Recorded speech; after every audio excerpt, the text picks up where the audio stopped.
C'est une pièce qui s'appelle Ambre, qui a un dispositif assez simple en fait. C'est que j'ai acheté un morceau d'ambre et j'avais un projecteur diapositive autofocus. J'ai décidé, plutôt que de mettre dans le projecteur une diapositive, j'allais mettre un morceau d'ambre. Donc j'ai mis l'ambre à l'intérieur de ce projecteur-là. Et comme l'appareil est autofocus en fait, et que l'ambre, comme c'est épais et qu'il y a plein de strates avec des détails différents, le projecteur de diapositive n'arrivait pas à faire la mise au point, ce qui faisait un espèce d'aller-retour, une respiration. On voyait l'image, la projection en tout cas, apparaître et disparaître. Il y avait aussi des choses qui m'intéressaient dans ce travail-là, c'était le changement d'échelle, puisqu'on passait de quelque chose qui était censé être regardé au travers d'un microscope à quelque chose qui ressemblait presque à quelque chose de céleste en fait, puisque toutes les poussières de l'ambre, une fois agrandies, ressemblaient plus à des constellations, à des étoiles ou une espèce de phénomène comme ça gigantesque plutôt que quelque chose de minuscule.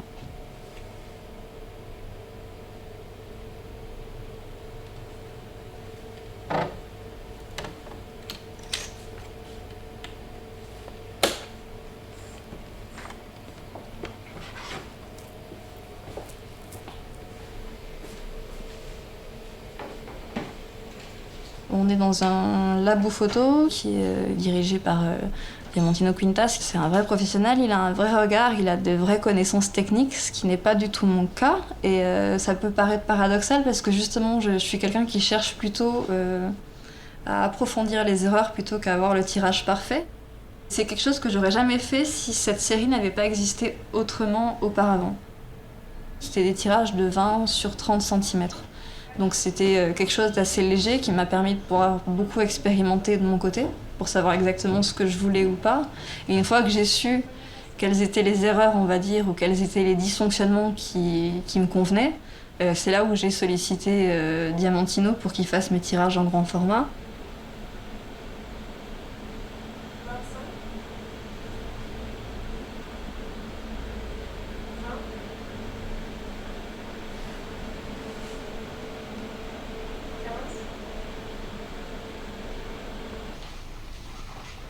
J'ai choisi assez tôt de faire des études de photo. Pendant 2 ans, je me suis acharnée à faire de la photo et je me sentais pas à l'aise derrière l'appareil photo, tout en étant complètement fascinée par ce médium-là. Et donc, je me suis dit que j'allais commencer à interroger la photo sans appareil photo. En fait, ne pas utiliser la photo pour mieux questionner ce médium-là.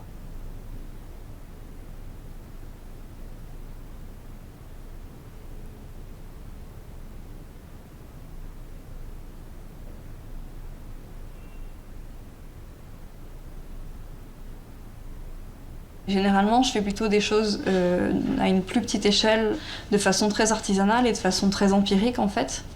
L'empirisme étant très important dans la mesure où c'est ça qui me permet en fait d'expérimenter plein d'erreurs et de me rendre compte que tel dysfonctionnement, telle erreur ou telle lacune peut m'amener vers quelque chose d'intéressant d'un point de vue photographique.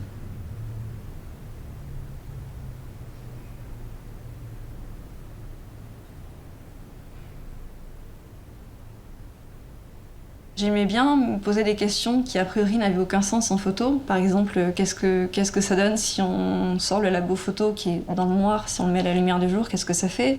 Qu'est-ce que ça fait si j'enlève du révélateur si j'enlève le révélateur dans le processus de développement photo? Des questions un peu toujours qui n'avaient pas vraiment de sens, mais qui me permettaient de re-questionner la photo différemment, on va dire. Je tombe automatiquement dans le ciel. Oui, forcément, puisque tu peux pas faire un cache. Mais je vais essayer peut-être d'être un petit peu plus précis sans aller trop dans le ciel. Même, bon, ici j'ai un peu exagéré. Mais je trouve ça pas mal. D'accord, mais bon, ça la montagne s'en pose un peu trop. Ça en pose un petit peu trop. Le bas c'est bien, on a moins en bas, je trouve ça vraiment bien, c'est super bien fermé. C'est juste le ciel. C'est vraiment juste, voilà, c'est cette zone-là. Ouais. J'essaie toujours de me laisser surprendre par le médium que je sollicite ou par la source que je vais interroger, même si je me doute bien que si j'utilisais la photo, il va y avoir certains tenants et certains aboutissants que je ne retrouverai pas dans la vidéo ou dans la sculpture. Et donc je sais très bien quels enjeux ça va amener aussi. Donc Donc j'essaie de me laisser surprendre tout en sachant très bien quelles sont les possibilités d'un médium, quelles peuvent être ses limites, jusqu'à quel point on peut les dépasser, on va dire.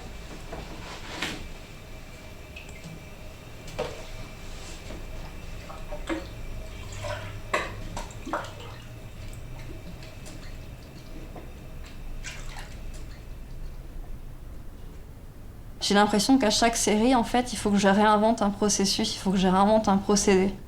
J'aime beaucoup en fait la photographie primitive, les photographes primitifs, et je dis souvent que j'aurais aimé être une des personnes qui a inventé l'histoire de la photo, parce que je pense que c'était exactement ça en fait.